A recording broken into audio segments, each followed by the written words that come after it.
बिस्मिल्लाहिर्रहमानिर्रहीम। अस्सलाम वालेकुम व्यूवर्स। अल्लाह ताला आप सबको खुश और आबाद रखे। आज मैं आप लोगों के साथ रबड़ी की रेसिपी शेयर करूंगी। तो इधर लिया है मैंने 1 किलो दूध। इसको नॉर्मल फ्लेम पे बॉयल होने के लिए रख दिया है। इसको अच्छे तरीके से हमने पकाना है ताकि जो दूध की मलाई है वो ऊपर आती रहे और पकता रहे। पक पक के थोड़ा सा गाढ़ा हो जाए। ये देखें अच्छे तरीके से बॉयल आ गया है, मलाई ऊपर आ रही है। हमने इसको आने देना है और जो चम्मच है वो चलाते जाना है। अब मैंने 4 टेबलस्पून इसमें मिल्क पाउडर का शामिल किया है। इसे भी अच्छे से मिक्स करूँगी और पकने दूँगी। इतना हमने इसको पकाना है कि ये थोड़ा सा थिक हो जाए। अगर आपके पास मिल्क पाउडर ना अवेलेबल हो तो फिर इसकी जगह आप मैदा भी डाल सकते हैं। 2 टेबलस्पून आप इसमें मैदा डाल दीजिएगा। ये इलायची डाली है मैंने, 3 सब्ज़ इलायचियाँ डाली हैं। इसको भी अब पकाएंगे। इलायचियाँ आपने ज़रूर डाली हैं, ये फ्लेवर के लिए बहुत अच्छी हैं, मतलब बहुत अच्छा फ्लेवर इनसे आएगा। अब इधर ब्रेड लेंगे। ब्रेड को मैंने रफली इस तरीके से तोड़ लेना है, इसके पीसेस तोड़ के, तो फिर हमने इसको ग्राइंड करना है। अच्छा, इसके इधर आपने 4 पीसेस डालने हैं। 1 किलो दूध में 4 ब्रेड के पीस काफ़ी होंगे। अब ब्रेड को मैंने चॉप कर लिया है। ये टोटल 4 पीसेस हैं ब्रेड के। तो अब हम इसको दूध में शामिल करेंगे। दूध बिल्कुल लो फ्लेम पे पक रहा है, तो इसमें हमने अब ये ब्रेड शामिल कर देनी है और फिर इसको थोड़ा सा पकाएंगे।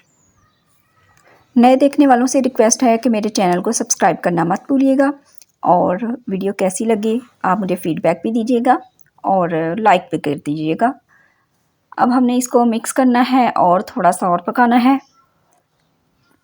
जैसे जैसे ये पकता जाएगा और इसके ब्रेड की वजह से दूध ज़्यादा जल्दी थिक हो जाएगा।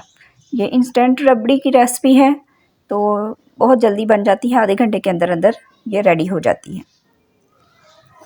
तकरीबन ये देखें 15 मिनट मैंने इसको और पकाया है।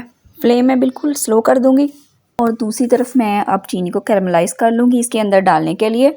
इधर मैंने एक पैन लिया है, इसमें चीनी डाल दी है हाफ़ कप आपने डालनी है। और अगर आपको ज़्यादा मीठा पसंद हो तो फिर थोड़ा सा ज़्यादा भी आप डाल सकते हैं।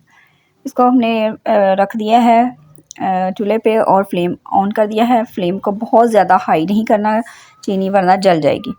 तो बिल्कुल लो फ्लेम पे चीनी को आहिस्ता से कैरमलाइज़ करते जाना है। ये देखें मेल्ट होना शुरू हो गई है चीनी और आहिस्ता से देखें इसका कलर भी चेंज होना शुरू हो गया है। बस जैसे ही ये ब्राउन कलर की होती है तो हमने फ्लेम ऑफ़ कर देना है, क्योंकि हमने इसे बहुत ज़्यादा जलाना नहीं है वरना जले जले की स्मेल आना शुरू हो जाएगी। जैसे ये सारी मेल्ट होगी तो इसका कलर भी बहुत प्यारा सा आ जाएगा। ये देखें कितना प्यारा कलर आ चुका है। जब हम इसे रबड़ी में शामिल करेंगे तो फिर रबड़ी का कलर भी बहुत अच्छा बन जाएगा। ये देखें चीनी को हमने डाल दिया है और अब इसको थोड़ा सा मिक्स करेंगे।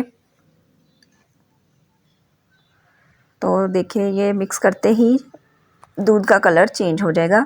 रबड़ी जो है वो थोड़ी सी लाइट ब्राउन से कलर की हो जाएगी। अच्छे से इसको मिक्स करेंगे। आप चीनी चेक कर लीजिएगा, अगर आपको चीनी कम लगे तो आप इस स्टेज पे थोड़ी सी चीनी भी ऐड कर सकते हैं, ठीक है। कलर चेंज करने के लिए हमने इसको कैरमलाइज़ किया था, अदरवाइज़ हम डायरेक्ट इसमें चीनी भी डाल सकते हैं। इससे थोड़ा सा टेस्ट में भी फ़र्क आता है और कलर भी बहुत अच्छा हो जाता है। तो अब थोड़ा सा हमने इसको पकाना है और थिकनेस इसकी चेक कर लें।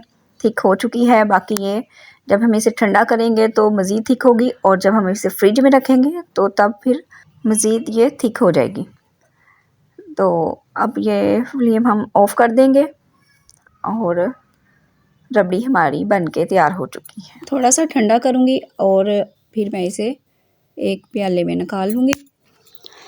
इसको आप स्वीट डिश के तौर पे बनाइएगा। गर्मियों में ठंडा करके खाने का बहुत मज़ा आता है। मेहमानों के लिए बनाएं तो उन्हें भी बहुत पसंद आएगी इंशाल्लाह। थोड़ा सा हम इसको अब डेकोरेट करेंगे। तो बस ये देखिए अब रबड़ी तैयार हो गई है। ठंडा करें और इंजॉय करें और मुझे दुआओं में याद रखिएगा। अपना बहुत सारा ख्याल रखिएगा। नेक्स्ट वीडियो तक के लिए अल्लाह हाफिज़।